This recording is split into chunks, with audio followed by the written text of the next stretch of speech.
Welcome to the Final Expense Sales Academy, the hub for mastering the art of final expense life insurance sales.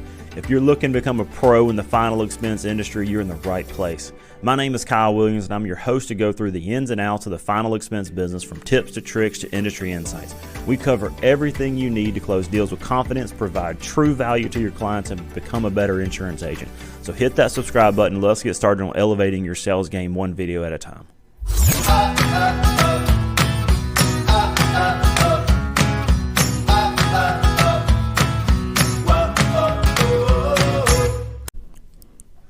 Hey guys, in this episode we're going to talk about what metrics to track each week so that way you can improve your insurance sales.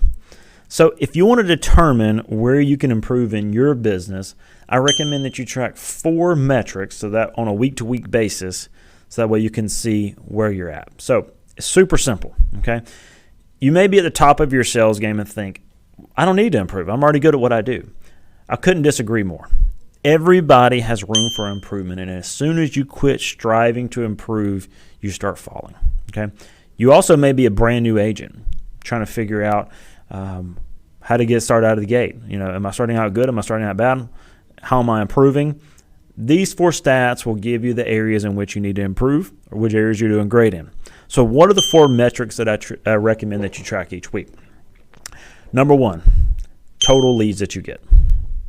Number 2, your leads that you see, or if you're doing telesales, leads that answer the phone. Next metric, leads presented to. Because not everybody that you see or that you get on the phone you're going to present to. Number 4, leads that you closed. So we're going to look at those 4 metrics.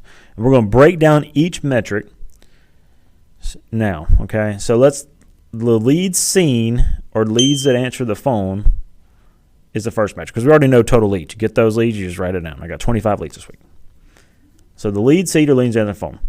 This is a good top metric to use because it lets you know how many leads that you're actually speaking to versus total leads. Because total leads, you don't speak to everybody.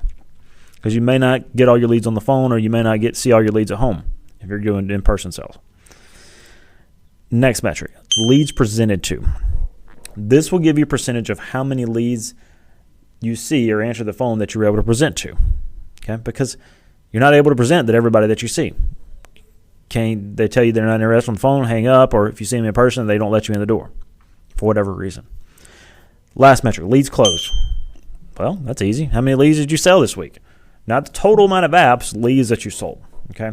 So you might have a husband and wife, but it only counts as 1 lead because it's a lead. This will give you a percentage of how many leads you closed versus presented to that week. So you want to track this on a weekly basis. You want to analyze it over a monthly or quarterly basis to see where you're at. Because each week is different. Sales are like this. Okay, they're up and down, up and down, up and down. You also may go on a hot streak and you may go on a cold streak. So it's better to look at this over a month or a quarter, semi-annual or an annual basis. Because then now what you can do is you can use the law of large numbers and use the averages. And this will be able to give you the better ability to predict where you're at. Okay. This also will give you the ability to say of how many leads, what percentages would I anticipate to close. Now you know if you want to work more leads, this is what I anticipated to write. If I work less leads, this is what I anticipated to write. This also may give you the ability, a picture of where you may be struggling. We'll talk about that in a minute. So let's give an example of how this may work. Let's say you get 25 leads a week. You see 20 of them at home. Okay, so you get 25 leads in your hand. You only catch 20 of them at home, or you get 20 of them on the phone. You sit or you present to 10 leads, okay? And you close 6 of the 10 that you sit and present to. So the percentage of leads that you saw is 80%, because you received 25 leads, you saw 20 of them at home. That's 80%. Percentage of leads that you presented to is 50%. Because you saw 20 leads, or you got 20 leads on the phone, and you presented to 10 of them. And percentages that you closed is 60%, because you saw or you presented to 10 people, and you closed 6, 60%. So let's talk about how to break down the data and improve your sales. So the higher you are, the more sales that you make, okay? on the percentages wise over a long period of time. Now, it is impossible to achieve 100%. It's impossible. It's not possible. So we know that, but let's get it as high as we can. So if your percentage of leads that you saw or got on the phone, either your total leads is 80%, let's find a way to increase that to 90%. And you can improve your ways. You can improve the way that you work your leads, or improve the way you get people on the phone.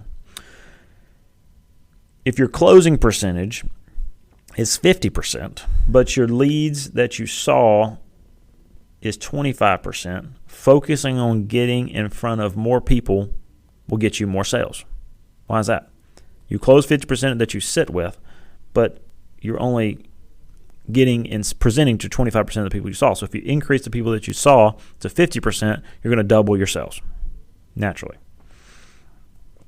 If your leads you presented to versus saw is 50% and your close rate is 25%, then let's focus on getting better at closing the deal, because you're sitting down with 50%. Let's increase that closing percentage up, and that's going to get you more sales. By looking at these numbers, you can find holes in your sales process and where to improve on. It'll also give you actual data on where you can improve, so that way you can get better over the long haul. Yeah, sure, you may be thinking, Kyle, well, really all that matters is my production. Yeah, you're right, because that's what we get paid on. But everybody's thinking, well, how can I write more? A lot of people just say, just buy more leads. Well, that may not be true. Maybe what you need to do is you need to focus on how to sit down with more people or get more people on the phone, or maybe you need to find a way to close more deals, because, yeah, more leads will help that.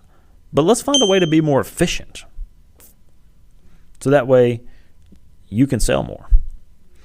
So that is what looking at this will help, because now what you can do is you can focus on actually getting better, and you can improve, become a better salesperson by tracking these metrics. And then what's naturally going to happen when you track these metrics, it's what I call a leading indicator. If you get better at one of those areas, guess what's going to happen? Your production is going to go up. Then what happens? Your income goes up. Win-win. So why not track these metrics? I hope this helps. I hope this is something you can take and implement this week. It doesn't have to be anything complicated. When I track this for an entire year, and still do to this day most weeks, it doesn't have to be anything crazy. Just carry around a little piece of paper with you in your car, or when you're sitting there calling people on the phone, and just do Roman numerals. Got this person on the phone, presented to, closed. Just go down the list. And you add, at the end of the week, you add it up, put it into like a simple Excel file or a Google Sheet, and then track it over a long period of time. It takes all of 5 seconds to do. It takes 1 week. And then you can look at it, and now you've got something simple. You don't even have to put it into an Excel sheet if you don't know how to work it, or a Google Sheet. You can just look at the averages. It's super easy. As we wrap up here, if you have any questions, comment below. Be sure to subscribe so that way you can catch the latest videos. If you got anything valuable here, be sure to share it with your friends, share it on social media, and comment below what was your favorite piece of content in this video, and I will see you in the next episode.